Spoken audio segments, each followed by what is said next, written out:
ಈ ಕೇಂದ್ರ ಸರ್ಕಾರ ಏನು ಮಾಡ್ಲಕೈತಾರ್ರಿ? ಡಿಪ್ಲೊಮೇಟ್ ಪಾಸ್ಪೋರ್ಟ್ ಕೊಟ್ಟವ್ರು ಯಾರು? ಏರ್ಪೋರ್ಟ್ಗಳು ಯಾರ ಕೈದಾಗವ? ಮತ್ತು ಕೇಂದ್ರ ಸರ್ಕಾರ ಏನು ಮಾಡ್ಲಕೈತ? ಏನು ಅವ್ರದ್ದೇನು ಜವಾಬ್ದಾರಿ ಇಲ್ಲ ಕೇಂದ್ರ ಸರ್ಕಾರದ? ಈ ಒಬ್ಬರೇ ರೇವಣ್ಣ ಅಲ್ಲ, ಎಷ್ಟು ಮಂದಿ ಹೊರಗೆ ಕುಂತಾರೆ ಎಲ್ಲ ಬ್ಯಾಂಕ್ಗಳು ಮುಳುಗಿಸಿ. ಅವರು ಬಿಜೆಪಿದವರು ಈ ಪ್ರಕರಣ ಸಿಬಿಐ ಒಪ್ಪಿಸಬೇಕಂತ ಒತ್ತಾಯ ಮಾಡ್ತಾ ಇದ್ದಾರೆ. ಅಲ್ಲ ಸರ್, ಈಗ ಬೇರೆ ಕಡೆ ಎಫೆಕ್ಟ್ ಆಗುತ್ತೆ, ಎಲ್ಲ ಇನ್ನೂ 3 ಹಂತ ಸರ್ ಒಂದು ತೀರ್ಮಾನ ಮಾಡೋಕೆ ಎಲ್ಲರೂ ಕಲ್ತು ಯಾವ್ಯಾವ ಸರ್ಕಾರ ಏನೇ ಇರಲಿ ನಮ್ಮ ಸ್ಟೇಟ್ ಪೊಲೀಸ್ ತೆಗೆದುಬಿಡಮ್ಮ, ನಮ್ಮ ಸರ್ಕಾರ ಇರಲಿ ಯಾರೇ ಸರ್ಕಾರ, ನಾವು ಯಾಕೆ ಇಡಬೇಕು? ಸುಮ್ಮನೆ ಎಲ್ಲರೂ CBIಗೆ ಕೊಟ್ಬಿಡೋದು ಚಲೋ ಅಲ್ಲ. ಯಾವುದೇ ಸರ್ಕಾರ ಇರಲಿ, ಯಾವ ಕೇಸು ನಮ್ಮ ಸರ್ಕಾರ ಇದ್ದಾಗ ಅವ್ರ ಸರ್ಕಾರ ಇದ್ದಾಗ ಒಮ್ಮೆಲೆ CBIಗೆ ಕೊಟ್ಬಿಡಮ್ಮಲ್ಲ. ಸಿಬಿಐ ಕೂಡ ದುರ್ಬಳಕೆ ಮಾಡ್ಕೊಳ್ಬೋದು. ಮತ್ತು ಅವ್ರು ಯಾಕೆ ಕೊಡಲಿಲ್ಲ? ಮೊದಲ BJPದಾಗಿದ್ದಾಗ ಸಾಕಷ್ಟು ಕೇಸ್ ಇದ್ದವಲ್ಲ, ಯಾಕೆ ಕೊಡಲಿಲ್ಲ?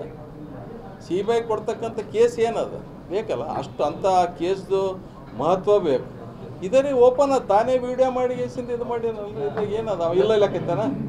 ಕೇಸ್ ಭಾಳ ಕ್ರಿಟಿಕಲ್ ಇರ್ಬೇಕಂತ ಸರ್ ಆ ಥರ ಕೇಸ್ ಇರ್ಬೇಕು, ಹೈ ಪ್ರೊಫೈಲ್ ಕೇಸ್ ಇರಬೇಕು, ಅದಕ್ಕೆ ಬೇಯಿಸ್ಲಾರ್ದಂಥ ಇರಬೇಕು, ಆಗ್ಲಾರ್ದಂಥ ಇದ್ದಾಗ ಮಾಡ್ತೀವಿ. ಎಲ್ಲನೂ ಕೇಸ್ ನಾವು ಇಲ್ಲಿ ಎಲ್ಲ ಜಗಳಾಡಿದ್ದು ಎಲ್ಲ CBI ಕೊಡ್ರಿ, ನೀ ಯಾಕೆ CBI ಕೊಡ್ರಿ, ಅದಕ್ಕೆ CBI ಕೊಡೋದು ನಮ್ಮ ಪೊಲೀಸರು ಯಾಕೆ ತೆಗೆದುಬಿಡೋಣ. ಎಲ್ಲ ಕಲ್ತು ಒಂದು ರೆಸಲ್ಯೂಷನ್ ಮಾಡಲಿ, ಎಲ್ಲ ಪಾರ್ಟಿದವ್ರು ಕಲ್ತು ನಮ್ಮ ಸ್ಟೇಟ್ನಾಗ ಯಾವ ಸರ್ಕಾರ ಬಂದರೂ ಪೊಲೀಸರು ಉಪಯೋಗ ಇಲ್ಲ ಅಂತ. ಅವ್ರಿದ್ದಾಗ ಅವ್ರು ಚಲೋ ಅಂತಾರೆ, ನಾವಿದ್ದಾಗ ನಾವು ಚಲೋ ಅಂತೀವಿ. ಅದೆಲ್ಲ ಇವೆಲ್ಲ ಸಣ್ಣ ಸಣ್ಣ ಕೇಸ್ಗಳು ಇದಾರೆ. ಏನು ಇದ್ರಾಗ ಏನು ಮುಚ್ಚು ಮರಿ ಏನದು? ಇದ್ರಾಗ ಒಳಗೆ ಏನದ? ಅವ ವಿಡಿಯೋ ರೆಕಾರ್ಡ್ ಮಾಡ್ಕೊಂಡವ, ಅವ್ರ ಡ್ರೈವರ್ ಡೌನ್ಲೋಡ್ ಮಾಡ್ಯಾನ, ಯಾರಿಗೆ ಕೊಟ್ಟನ, ಅವ ಬಿಡುಗಡೆ ಮಾಡ್ಯಾನ. ಕ್ಲಿಯರ್ ಅದು.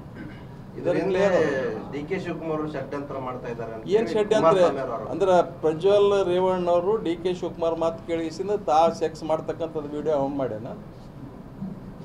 ಇದು DK ಶಿವಕುಮಾರ್ ಮಾತು ಕೇಳಿಸಿಂದ ಪ್ರಜ್ವಲ್ ರೇವಣ್ಣ, ಏನು ರೀ ಪ್ರಜ್ವಲ್ ರೇವಣ್ಣ ನೀವು ಸೆಕ್ಸ್ ಸ್ಕ್ಯಾಂಡಲ್ ಮಾಡ್ಕೊಂಡು ಮಂದಿ ಹೆಣ್ಮಕ್ಳು ಮಕ್ಕಂತೀರಿ, ವಿಡಿಯೋ ತೆಗಿ ಅಂತ ಹೇಳ ನಾನು. DK ಶಿವಕುಮಾರ್ ಯಾರು ತೆಗೆದವ್ರು ವಿಡಿಯೋ ತೆಗೆದವ್ರು ಯಾರು? ಅವನೇ ಮಾಡ್ಕೋಣ, ಹೌದಿಲ್ಲ? ಮತ್ತು ಹೊರಗೆ ಹಾಕಿದವ್ರು ಯಾರು? ಏನು DK ಶಿವಕುಮಾರ್ ಎಲ್ಲಾರ ಬತ್ತಲೆ ಓಡಾಡೋತ್ತಿಗೆ ಏನು ಫೋಟೋ ತೆಗೆದಾರ ಅವ್ರದ್ದು? ಅವರೇ ಎಲ್ಲ ಮಾಡ್ಯಾರ. ಈಗ ಬೇರೆಯವ್ರ ಮ್ಯಾಗ ಹಾಕ್ತಾರೆ. ತಾವೇ ತಪ್ಪು ಮಾಡಿ ಓಡಿ ಹೋಗಿದಾರ ಅಂತೀರಿ ದೇಶ ಬಿಟ್ಟು.